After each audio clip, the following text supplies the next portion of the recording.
We're going to be taking a survey of what we find about Yerushalayim from the early sources to some more contemporary sources, so we can explore Yerushalayim not just as a physical or a political place, but as a spiritual place that's arguably the most important spiritual place that anybody could ever possibly discuss. So we're going to begin with Navi, Yeshaya. In Yeshaya, here are his words, Hifkatati Shamrim. Hashem says, I've appointed guardians over Yerushalayim. Why? When you follow the perek till its conclusion, it says because it's the place that's the tznif milucha, that's the place where Hashem's reign can be seen as a flow or a train. Meaning Hashem is more evident here. Notice I didn't say Hashem is here more. Hashem is everywhere.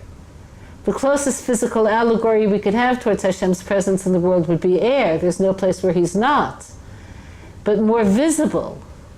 Hashem makes his presence more manifest, more visible here in Yerushalayim than any place else. The Zohar in Parshas Chayei Sarah, Kuf Yud Gimel, explains this.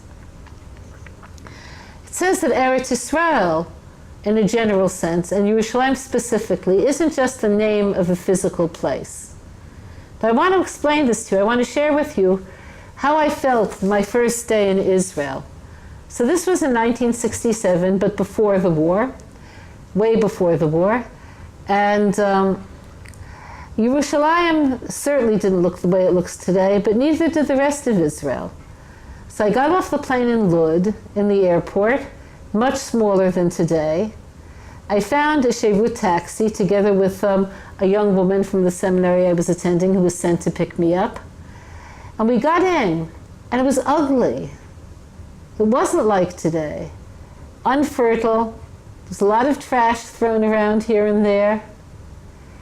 And I knew, because I had already discovered Yerushalayim in my heart, that what I'm seeing is the outside. I'm not seeing the inside. But I felt foolish. When I got off the plane, it wasn't like today where you go into a mall when you're off the plane. Okay, I was on the ground itself. I kissed the ground because I thought that's what one does. But it felt foolish. It's dirt. What is it? So the Zohar explains that the spiritual force of Yerushalayim finds its home here. But you're right, the dirt is dirt. But what's there is a spiritual force that only Hashem himself could have conceived of. So all Eretz Israel is a place in which there's a different level of divine providence. It says in the Torah, Einei Hashem Elokecha ba, mereshit hashana ad acharit hashana. The eyes of Hashem, which is an allegory, of course, for his vision, his ability to show that he sees us, is there from the beginning of time to the end of time. But to quote the Zohar, all of Eretz Yisrael is folded, so to speak, under Yerushalayim. So this isn't a physical statement. It's saying that the divine providence, which anybody who ever explored what Israel is through history, through even contemporary history, our presence here is miraculous, will realize that at the heart of it all is Yerushalayim. So concerning this, it says elsewhere in Zohar, this is in Parshas Vayeshev Kuf, that the forces of what the Zohar will call Yerushalayim Shel Mala are paralleled in the reality of Yerushalayim Shel Mata. What's the heavenly Yerushalayim? What is Yerushalayim Shel Mala? Hashem is infinite and unknowable. When he determined for reasons of his own that he wanted to create a world, what he had to do was to reduce his presence so there could be something other than him, so there could be a world plus God. This process is called tzimtzum, or reduction. Hashem doesn't change, but he created a possibility of being concealed without changing. Just as if I had a screen in front of me, I'd be the same person, but you wouldn't see me. So this process of concealment is what makes it possible for us to know Hashem. How? Pretend for a moment I wasn't me. Pretend I was Einstein. Get to America in 1939, have a job waiting for me in Princeton. teaching higher mathematics and physics. I get there, oh no, the job doesn't exist after all. Okay, so I go back to my relatives' home and they say, Albert, you have to be out by next week. We can't afford another mouth to feed. You have to do something for a living. So I buy the New York Times Sunday supplement. I look for jobs. World-class physicist. Nothing. So I say, oh, I have to have a job. I have to eat. There's a job for a preschool teacher who's good at numbers. So I go to apply. They're very desperate. I mean, they must be. Did you ever see a picture of Einstein? Imagine him applying to be a preschool teacher. Oh, look, there's somebody here. You must like to have a play that he's a lion. He's so cute. Okay. So I said, I'm really good with numbers. I said, okay. So here I am at my first day in preschool. Now, what I want to do is teach relativity. But here's how I would do it for preschool. All the children, you look on me. What you see? How many fingers I show you? They're all going to say 1. Okay, he go to hide. How many fingers you see? They say 1. We see 1. Okay, now I put them together. How much you see? They say 2. Right, together forever. Okay, this is the sharing song, the whole bit. But when I make them apart, is 1 and 1. Is only 2 when they're together. What did he just teach them? He taught them spatial relativity. But he didn't teach it the way he would in Princeton. So similarly, Hashem teaches us goodness, kindness, truth, but not on his terms, not in the terms of infinity, in a way that's reduced. So the act of reduction, the act of spiritual reduction, is called in the Zohar Yerushalayim Shel Mala, heavenly Yerushalayim, not something we could see, but a state of being, of Hashem making himself visible. Think of the word Yira, which means both vision and awe. He made himself visible. And the place where he's most visible is where? In Yerushalayim Shel Mata, in the Yerushalayim that we actually have. So now we're going to go through a brief history of Yerushalayim to make this come to life a little bit. What was the first thing to ever happen in Yerushalayim? So Yalkut Ruveni says that that's where Adam offered sacrifices. The Talmud says he offered sacrifices, and Yalkut Ruveni says this took place in Yerushalayim. The word for sacrifice is korban. The word korban's root is the word karov, which means near. The purpose of a korban is to take something that seems very far from God, anything spiritual, and make it near, bring it back to its source. So to Adam, the first human being, life is about korban. It's about taking this incredible world, which is so distracting and beautiful and amazing, and drawing it back to its source. If you don't do that, you're like a 4-year-old at a birthday party where the mom brought the 4-year-old what a 4-year-old would dream of. Think 4-year-old dream, pony macaroni. And he doesn't even notice that it came from mommy. It ends up being a very barren and sterile reality, a pleasure, but not a connection. So Adam says, I'm going to connect everything. And the place where he did it, now what the world looked like then and how places evolved is a different question, I'm not going there, was Yerushalayim. He goes on and says that's where Cain and Hevel, Cain and Abel, offered their sacrifices. This is where they saw as being the place where they could draw close to Hashem in a way in which no other place will offer them. Okay, later, Hashem tells Avraham, this is much later, I want you to go to Har HaMoriah. And he had no idea what Hashem was talking about. Where is this place? The word Har means mountain, and the word Moriah means teaching of God. Where is this place?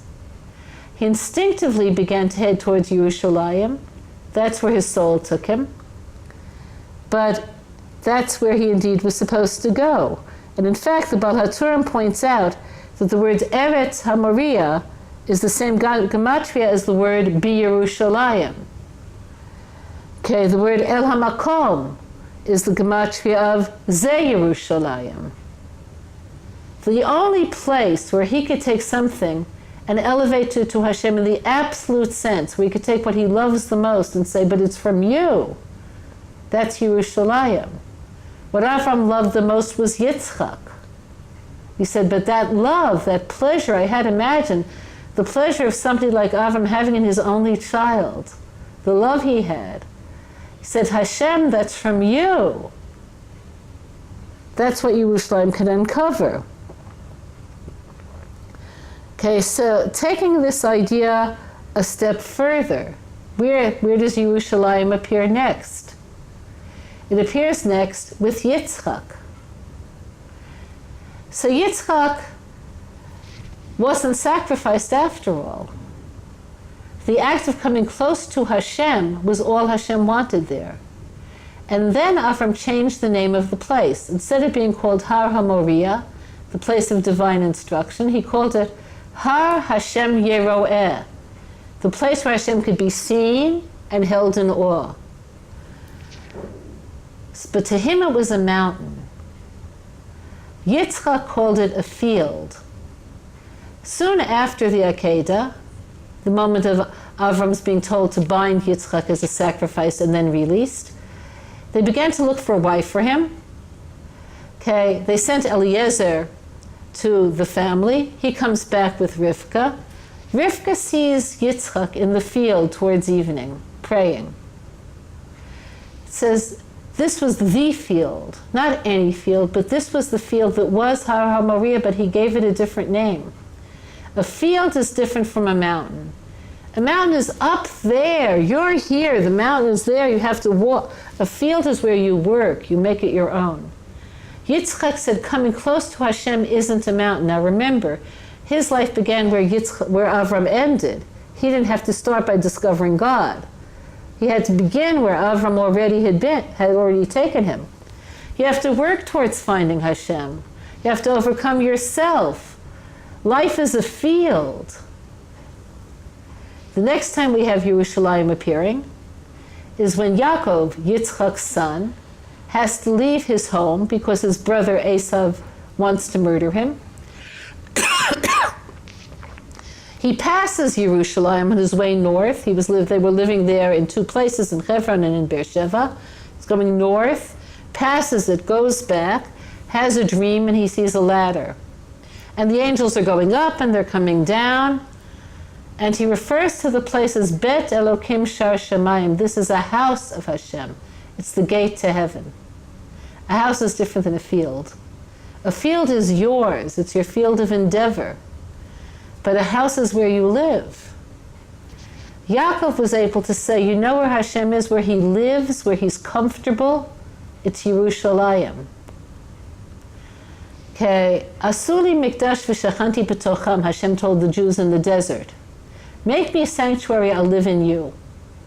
The sanctuary that God revealed to the Jews how to make in the desert was a temporary sanctuary. It went from place to place in the desert. Every part of the sanctuary parallels a different part of the self. The ark is the mind, the menorah is the heart, the mizbeach is the digestive system. Put me in there, put me in your mind through the Torah, put me in your heart through the spiritual light of the menorah. Offer physical reality to me and I'll be with you. But the Mishkan that they had in the desert, the tabernacle, was a temporary edifice. And the place where it was had no inherent Kedusha. The Mishkan was holy, but the places where it was only holy because the Mishkan was there. As soon as the Mishkan was no longer there, it became an ordinary place. The Mikdash in Yerushalayim was different. Its holiness had to do not only with what was built there, but it had to do with the place in which it was built. So I want to take you even earlier than I did initially. We started with Adam. You could say, how much earlier can you get? We're going back to Hashem's image of what this world could be, a place of great lightness and connection. When Hashem told Avraham, okay, lech lecha, go, what does lecha mean? It means literally to you, go to who you could be. He headed towards Yerushalayim. So that was before there was a Beis HaMikdash, before the land itself was conquered, before there was a Jewish people. That was still a place of intrinsic holiness. And it was there that the Beis HaMikdash was built. The Beis HaMikdash imbued Yerushalayim with the connection Hashem had in mind to begin with. We're everything we could be, and He'll descend and show us more than He ever showed anyone in any place. There were 10 constant miracles in ancient Yerushalayim. That means if your kids were bored on a summer afternoon, you said, where are we going to go? You could say, let's go to the Beis HaMikdash and see miracles. And you know what they would say? I saw it already. Like, yeah, everybody bends down like there's plenty of room, even though there's no, okay? Time, space, it had no meaning there. When the Beis HaMikdash was destroyed, Yerushalayim did not lose its Kedusha. Yerushalayim is still Yerushalayim, just like it was Yerushalayim before the Beis HaMikdash was built to begin with. Our ability to tap into it isn't the same as it was when we had the Beis HaMikdash. And it wasn't the same as it was when the majority of Jews lived here. Our ability to tap into this holiness changed, but the holiness itself didn't change. So you'll notice when you see Yerushalayim mentioned in texts, in Navi, even in Shir HaShirim, it's not spelled Yerushalayim, it's spelled Yerushalayim with no yud between the lamed and the mem. So the question is why? What's this about? So the idea there is that Yerushalayim is the place of wholeness, shalem. But we put in our efforts to bring Hashem into ourselves through that shlemut. It becomes Yerushalayim through us. So the two yuds that we hear, even though there's only one yud written, we hear Yerushalayim is the place of meeting. So let's go beyond that. So this is Yerushalayim of the Beis HaMikdash, Yerushalayim of Bayit Sheni. Bayit Sheni, the second Beis HaMikdash, didn't have the miracles any longer. We were only able to be there under Persian authority to begin with. It was much different than the first temple. It was much less revelation. But I want you to hear something, and this will affect your ability to relate to Yerushalayim in its contemporary state. The Talmud asks, which is greater, the first temple or the second temple? You think, what are you, crazy? The first temple was designed by David. He dug the foundations, built by Shlomo. Hashem said on the day it was inaugurated, this is the chasana, this is it. Matan Torah, giving the Torah, was the engagement. This is the wedding. B'yom chatunato, b'yom simchat libo. That's it. This is the closest we ever had to perfection. Now compare that with Bayit Sheni. Bayit Sheni, as I told you a moment ago, who built that? Ordinary Jews, regular people. And under whose aegis? The Persians. Esther's son. Okay, Esther's son, who was Jewish, but he identified himself as a Persian. He's the one who let us in there. You've all seen pictures of the second temple in all the books that you've seen. It's a picture of the temple that was restored by Herod, who wasn't even Jewish. I mean, it was a gorgeous building, but what's this all about? The Talmud says the second Beis HaMikdash is greater than the first one. You heard me right. How is it greater? The first Beis HaMikdash was Hashem coming to us. The second Beis HaMikdash was our coming to Him. So I want you to picture Yerushalayim as it is today. Some of you may have had the possibility of being in Yerushalayim for Birkat Kohanim. Okay? You have a little group at the site of the temple, like 24,000 people or so at most, and they all try to get home on the same bus. Okay? But you see everybody there. You see Hasidim, you see Ethiopian Jews, you see people with knitted kippahs on their heads, you see people with invisible kippahs on their heads, you see American tourists, you see the whole world there. And what they all share in common is the spiritual vision of Yerushalayim. The Sfas Emes, when talking about it, compares it to the Har, Avram's vision, where we're at the pinnacle. Now, other peoples also treasure Yerushalayim. The descendants of Yishmael have their temple there, the mosque. The Christians fought for it during the Crusades. The Sfas Emes compares it to a mountain where there are people trying to get up from one side, people trying to get up from the other side, but both of them only see one half. Only from the top do you see the whole. Avraham saw the whole. His descendants, Yishmael, see one aspect of it. The Christians see another aspect. But Yerushalayim always is and always will be the place of the 12 tribes who descended from Yaakov. It's only there where Hashem could say, this is my home. The Gra says that the beginning of the redemption is the physical return to Israel, where slowly we begun building and we have faith that comes through keeping the mitzvah tliyot ba'aretz. And he says, when you bring this about, when you physically come to Yerushalayim, even for a visit, if you live here, close your porch, make it bigger. You're making something real. You're bringing Hashem's presence into the world in a way in which this could only take place in Yerushalayim. So I'm going to conclude by telling you that my wish for you is that you open your hearts to Yerushalayim, that you come to Yerushalayim, that you find yourself being in Yerushalayim. Yerushalayim was basically unpopulated in any meaningful way for many years. So I gave you a picture. Here's Bayit Sheni, and here's Birkat Kohanim in 2017. What happened between? So the destruction of the second Beis HaMikdash did not mean the Jews left Yerushalayim. It was only in the wake of the terrible suffering that we had under the Romans that we began to abandon Eretz Yisrael in large numbers. The fall of Beitar, other terrible events.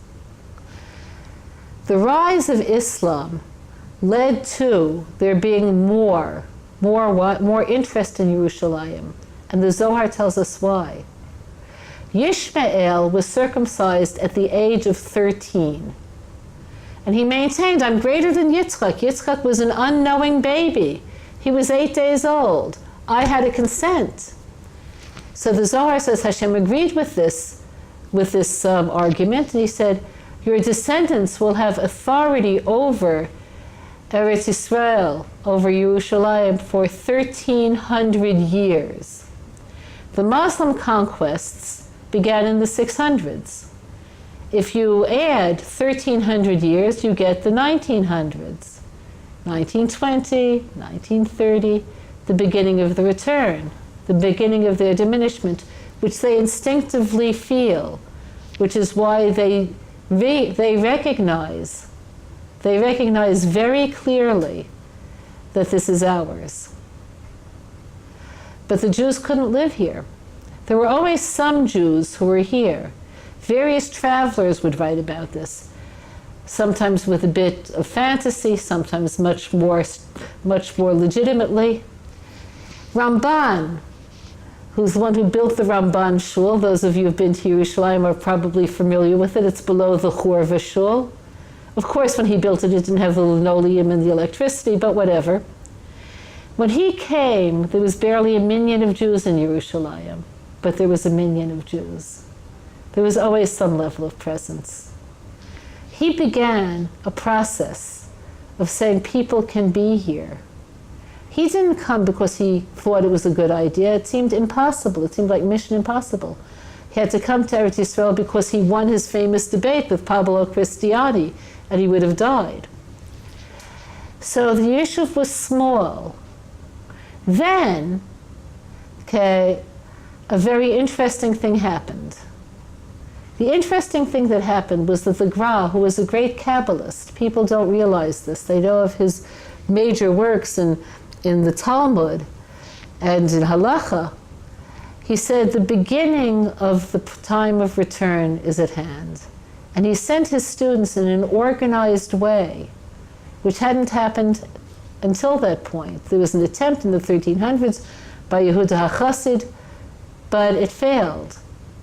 We have letters of what it was like to live in Yerushalayim in those years. There are lines like, and after the Great Fire, some of us still survived, so, okay, that kind of thing. And they stayed. And their descendants are still here. Soon the Hasidim came, which is so typical of the Jews, and the Sephardim. And there became what became the foundations of contemporary Yerushalayim, the neighbors that you'll explore when you visit Yerushalayim next, outside of the walled city. Beit Yisrael, Me'eshar, Mishkanot Sha'ananim, all of those were founded by the descendants of those settlers. They brought Yerushalayim back to life. When you come and you see Yerushalayim, don't say, well, the real Yerushalayim is just the old city. No. The real Yerushalayim is people seeking Hashem. And that takes place in Har Nof, and that takes place in Ramot, and that takes place in Gilo. At Yerushalayim, we're told, at the end of Yechezkel, you have the descriptions of what Yerushalayim will be like in the end. So those of you who are thinking of buying extremely expensive apartments in the old city, okay, if you're not Kohanim, I have terrible news for you. It's a temporary dwelling. The Kohanim will be there. And then after that, there'll be a green area. And then there'll be everybody else. But everybody will always have the right to say, part of this is mine. How? When David HaMelech came on the scene, Eretz Yisrael had already been taken through Yehoshua, who succeeded Moshe. But some places were still under foreign domination. So he came to the place that later would be called Yerushalayim. He was under the jurisdiction of the Jebusites, the Yevusi. So he chose to buy it. He could have conquered it militarily. He chose to buy it. And when he chose to buy it, he decided to collect money for this project from the entire Jewish people. He wouldn't use the royal treasury's money for this. So that everybody could say, I own a piece of Yerushalayim. And you do. So I'm not talking about owning a house in the old city. I'm talking about you're having a spiritual home in Yerushalayim, which every single Jew does. Every Jew has the right to be here. Every Jew has the right to say, this is where I'll experience Hashem. So when you take this into today's world and you visit, or you live here, either way, and you see the vivacity of the Jewish people, what you're seeing is Hashem at home. And we should join him. And with this I'll conclude. So have a wonderful Yishuv, whether you're here for a day or for a month or forever, and appreciate every moment that you're with Hashem in his home in Yerushalayim.